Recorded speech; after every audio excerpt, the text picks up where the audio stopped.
Facebook a refusé la publicité d'une entrepreneuse parce qu'elle parlait de la guerre de tarifs avec les États-Unis. Est-ce que c'est une tentative de censure? Il y a vraiment beaucoup de raisons de s'inquiéter de la direction que prend le leadership de Meta, la compagnie mère qui s'occupe de Facebook, Instagram, parce que le patron Mark Zuckerberg a montré beaucoup de sympathie pour le nouveau président Donald Trump. Par contre, dans le cas présent, je suis pas certaine que c'est une situation de censure qui est due à la situation politique récente aux États-Unis. Je vais essayer d'expliquer la situation, mais d'abord un récapitulatif de ce qui s'est passé.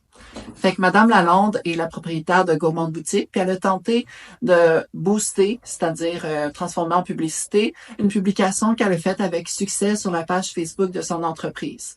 C'était une vidéo qui présentait ses produits et juste avant, il y avait un incitatif à faire de l'achat québécois. Il y avait un écran bleu qui disait « Maintenant, plus que jamais, on achète local » avec un drapeau du Québec et le logo de l'entreprise. Ce boost-là a pas été approuvé. La raison qui était évoquée, c'est parce que c'est un sujet social, d'élection ou politique et que ces sujets-là font partie d'une procédure différente.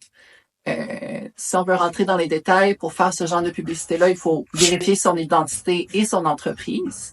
Après ça, la publicité peut exister, mais il va y avoir certaines limitations à propos du ciblage, de l'échantillonnage. Cette initiative-là est pas récente.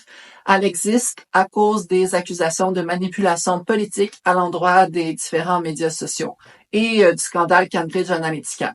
En gros, Cambridge Analytica, c'était des questionnaires sur Facebook qui avaient été réutilisés par une entreprise puis ensuite par des groupes de lobby pour pouvoir faire du ciblage hyper précis politiquement puis pousser certains discours de droite.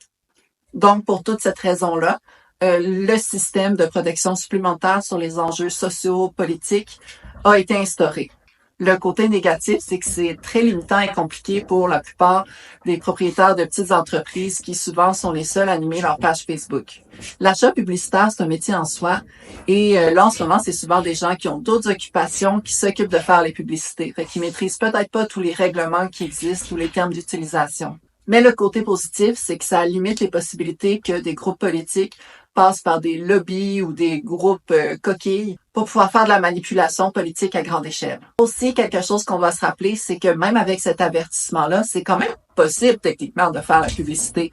C'est juste qu'il y a des étapes de vérification supplémentaires puis que les ciblages, ça se peut qu'ils soient pas aussi précis. Fait qu'est-ce qu'on veut vraiment se débarrasser de ce mécanisme de modération-là qui pourrait potentiellement aussi empêcher les alliés de Trump d'acheter de la publicité? Mais vous, qu'est-ce que vous en pensez? N'hésitez pas à me le faire savoir. Mon nom est Roxane Nadeau et je couvre l'actualité web.